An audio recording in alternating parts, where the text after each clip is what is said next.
Hello everyone and welcome to another episode of Tom's Gadget Garage. Today I'm out here on the Ride1UP Portola to see just how much range we can get out of this bike today. Now this is the 13.4 amp hour long range version of the bike, which should be good for 643 watt hours of capacity, which according to Ride1UP should be good for about 30 to 50 miles of theoretical range, but we'll absolutely be putting that to the test today. Now for today's ride, we will be cruising around in Class 2 e-bike mode, which means both pedal assist and throttle are capped at 20 miles an hour. And today we're going to be riding around in pedal assist 3, which is going to be kind of a middle of the road pedal assist level that I think most folks will probably be riding in on their day-to-day rides. I will be tracking today's ride with Garmin GPS, which is what I use to track all of my range tests. That way we have a nice, accurate, and consistent way of measuring our ride today, which will give us a really good frame of reference for how this bike compares to some of its competitors. Now for a lot of these tests, I use 0.055 miles per watt hour as the calculation for estimated range.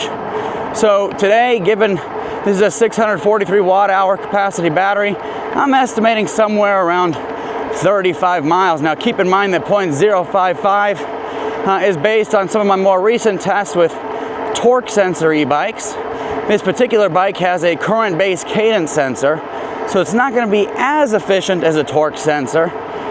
So, you know, 33 to 35 miles I think would be respectable on a 13.4 amp hour battery, but we'll see. We'll see how we net out today. Now you might have noticed I do not have a mirror mounted to this bike. This bike does have these like leather wrapped handlebar grips, so I can't use my handlebar end mirror. I have another mirror that I could attach to the handlebars, but I couldn't find it this morning, so that was really unfortunate. So we're definitely going to be keeping our head on a swivel today.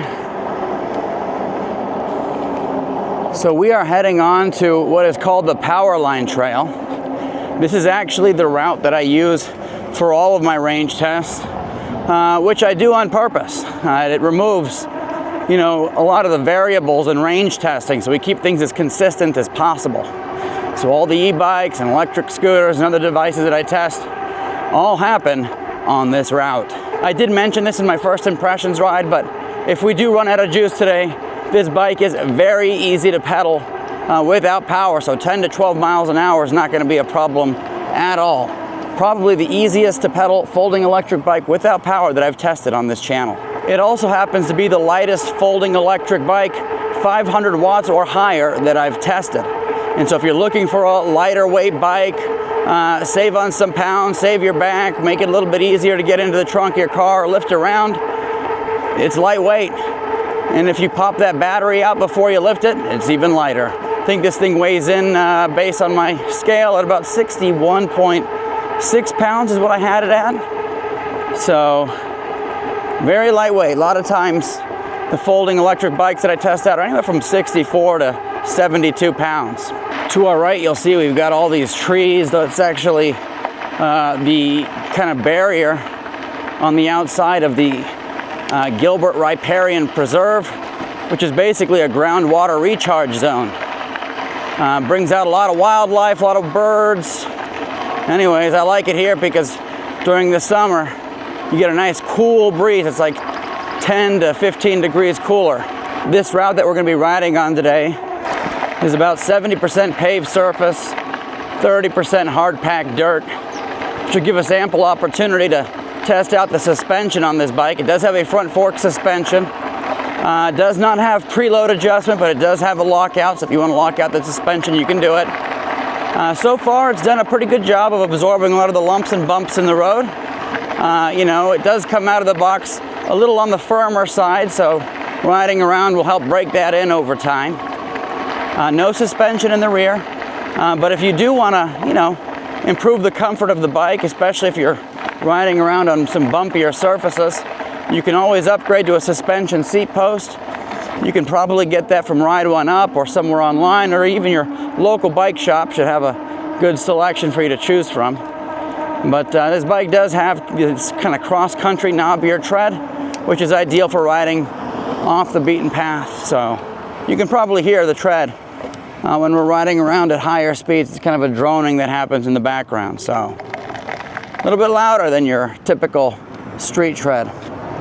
So whenever I do my range tests, I always keep a very close eye on the voltage if the bike has a voltage readout.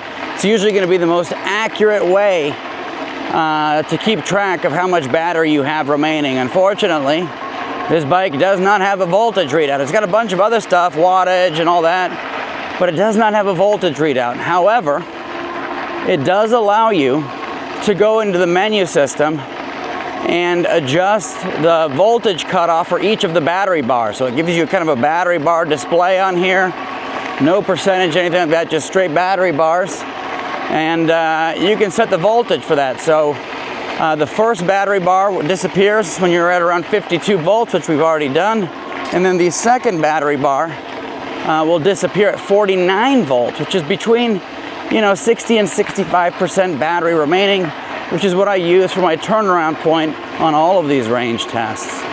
And so it's nice that they give you that option and they give you visibility into that. Not all bikes actually do that. So we'll see how accurate it is, but once we get 49 volts or below, we should lose that second battery bar. So that just means I've got to keep a close eye on these battery bars so I know the moment it disappears, because that's going to be our turnaround point. Given this is a 48 volt system fully charged, we should be between 54 and 54.6 volts, and near empty is usually somewhere around 41 to 42 volts. It could go a little bit lower. It just depends on how the BMS or battery management system is set on the bike. Now, for all of you keeping track, we just crossed the 7-mile mark and we've been riding around for about 29 minutes at this point, so we're making good progress. All right, folks, right up ahead is going to be our pedestrian bridge. Nice little incline for us to test this bike on. A little bit of a hill climb test on our range test, so pedal assist 3. I'm going to go ahead and put us in gear 6. And here we go. We are making our way up. I'm going to drop us into gear 5. And if at any point in time we need more power, we can just bump it up into a higher level of pedal assist. But yeah, this is very manageable. Still got a whole complement of gears as well as 2 levels of pedal assist higher that we can always leverage. All right, we made it up and over. Now we'll have ample opportunity to test out these brakes. This Ride1UP does come with hydraulic disc brakes. It's got 180 millimeter rotors up front and the rear, and they also use nice 2.3 millimeter thick rotors, none of that cheap thin stuff. I don't know if you could hear it or not, but that sound that you hear in the video, it's not the motor or anything. That's the droning of these kind of knobby tires. Now it's kind of a low-key knobby tire. Sometimes knobby tires on these bikes are really quite aggressive. Not so much with this one, but it's got quite a few of those knobs on the tread, so you hear them kind of drone in the video. All right, up and over these railroad tracks. You can definitely feel the front suspension doing work there. I will be doing some check-ins periodically with comfort.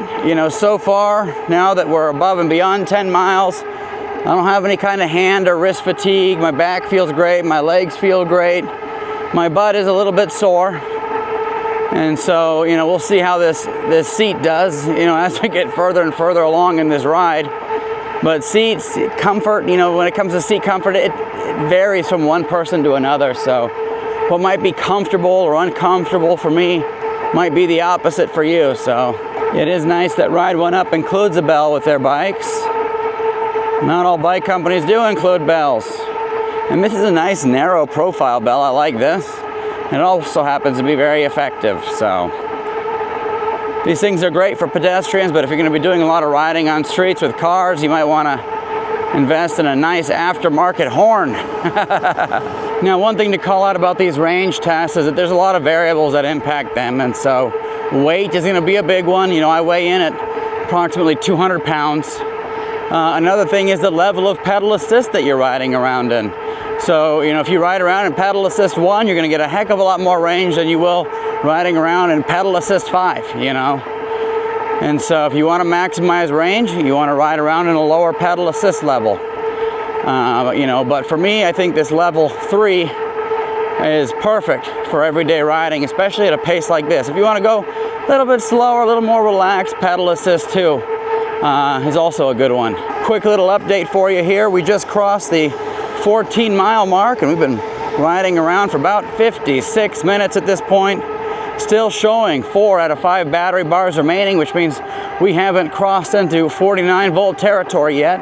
But as soon as that happens, we will be turning around. That way we can make it back. And the reason why I use 49 volts, which is about 60 to 65% battery remaining, is that it's going to give us a buffer. Because one thing to note is that with these electric bikes or any electric vehicle, that first half of the battery is always going to be more performant than the second half of the battery. And the reason for that is that, as you wear that battery down on a long ride, that voltage goes down. With voltage going down, you have less output, less top speed, less acceleration, just overall less performance out of that battery. And so if we were to ride out and use 50% as our turnaround point, well, I can tell you right now, there is absolutely no chance that we would be able to make it back. So I always use 60 to 65% as our turnaround point. That way we have a nice little buffer to work with. All right, what I'm going to go ahead and do is take a little bit of a pit stop here. We'll get a little bit of water and check out this bike. All right, folks, so there's our Ride1UP Portola. So far holding up very well, no kind of like rattling or weird vibrations or anything. Very good fit and finish so far. As you can see, I've got my Kemimoto bag here on the back, which I use to just carry a bunch of stuff that I might need. So I've got, slime, tire sealant in the event that I need it. I've got a patch kit here for my tires in the event that, I get a puncture or something. I do have my bike pump here. I've actually did a whole review on this. Really nice little portable pump.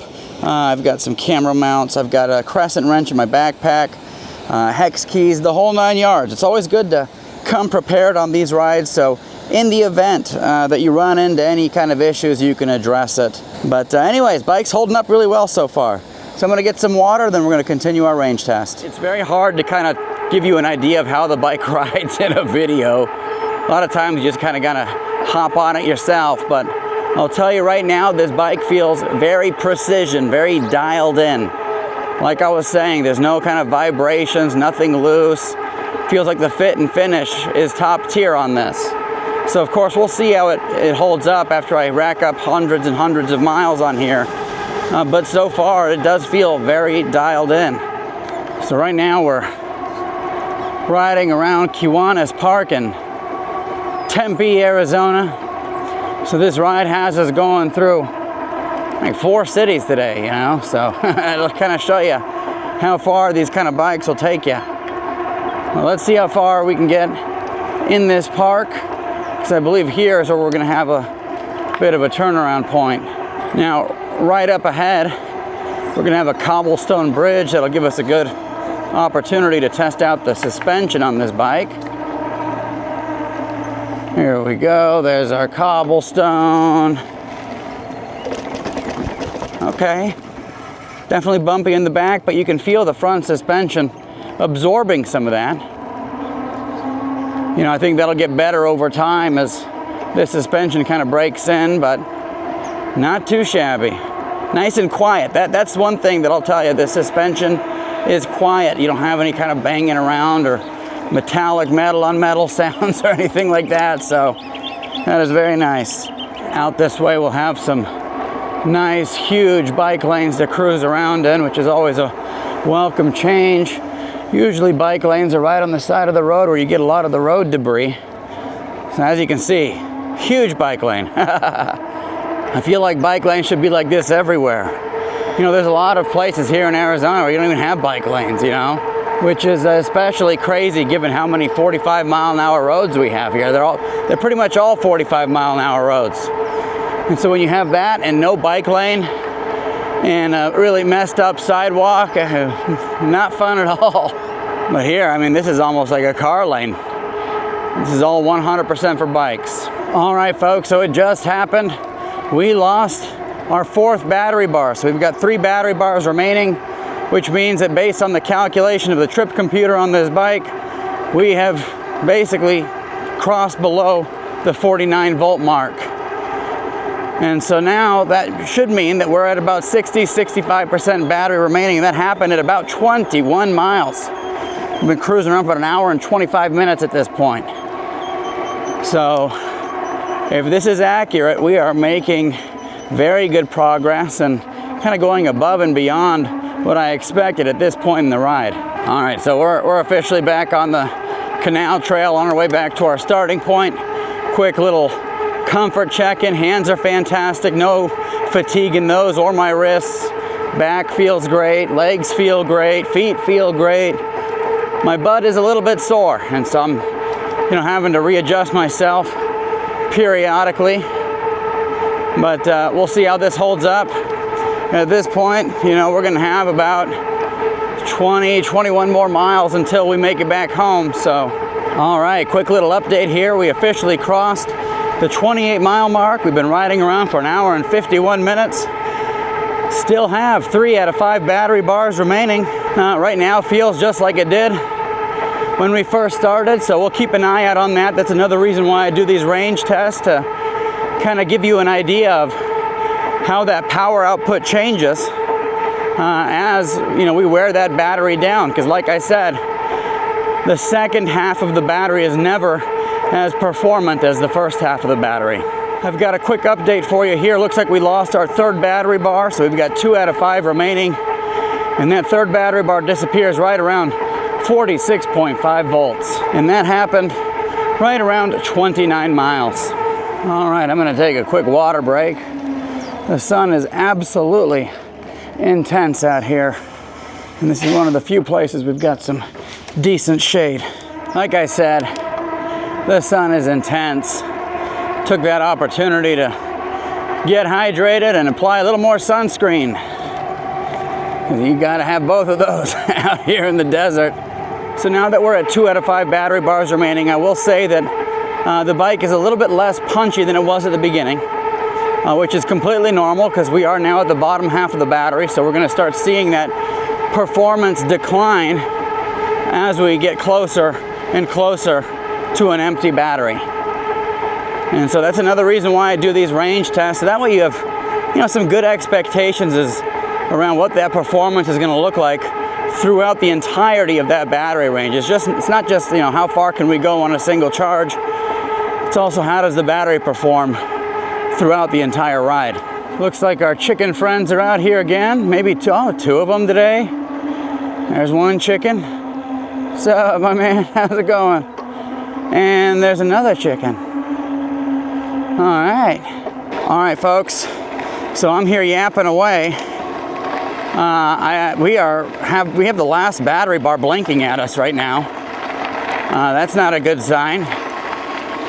That's at 34 miles. So I think we just quickly ran through that 2nd battery bar, and now we've got just 1 remaining. So that's actually really unfortunate, because we've still got a ways to go, and I feel like we're going to be doing a lot of manual pedaling here. Hopefully that's not the case, because I think we're at least 6 miles away from our starting point right now, and it is getting toasty. So I'm going to pull over to the shade here and take a look at kind of the voltage breakdown of each of these battery levels. I'm going to go ahead and stop here in the shade. Let's see what we got. I'm going to hold down the plus and minus button. That's settings menu 1. I'm going to do it again. That's settings menu 2. There's voltage, 44.5, 46.5. First one disappears at 52. Second one disappears at 49. Third one disappears at 46.5. Second one disappears at 44.5.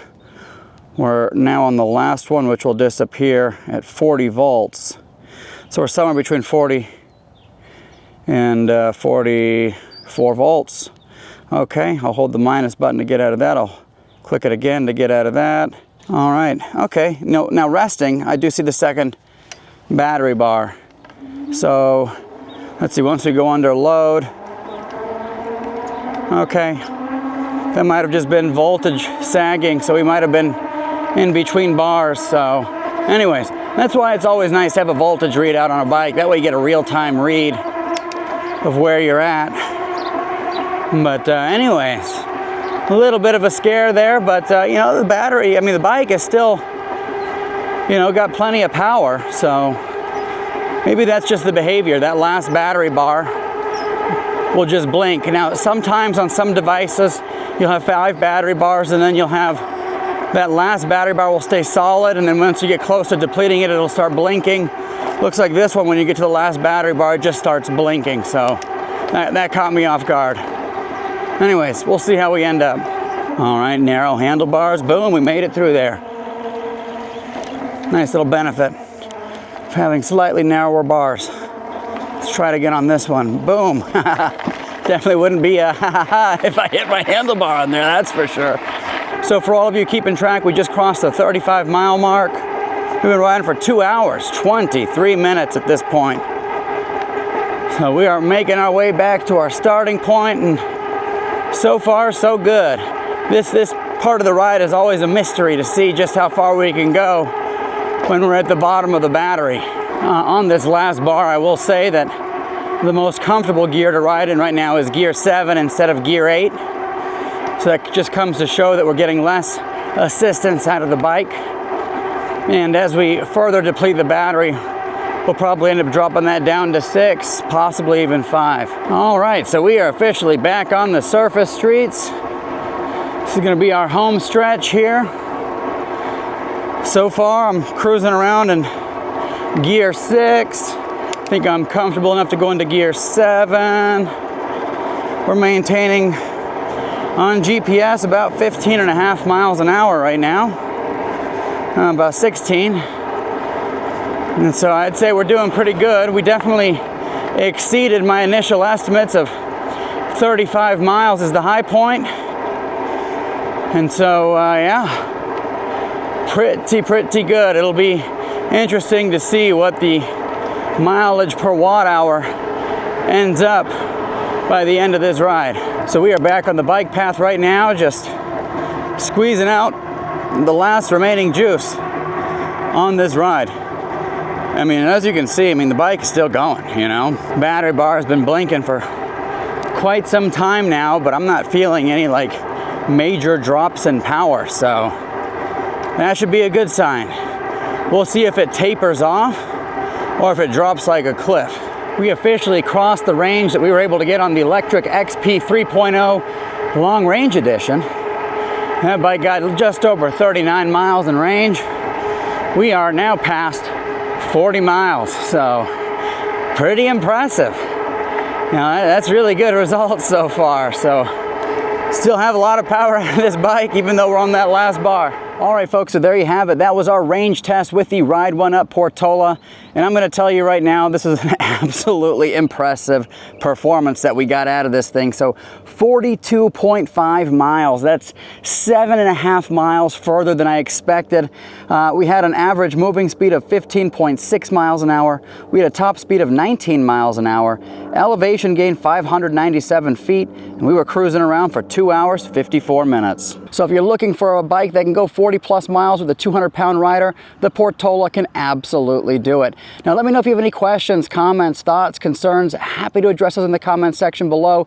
And if you do want to pick one of these up, I will include an affiliate link in the description down below. And if you use that link to make your purchase, it absolutely helps support this channel and keeps the wheels moving on future reviews. As always, thank you so much for tuning into Tom's Gadget Garage. We'll see you next time.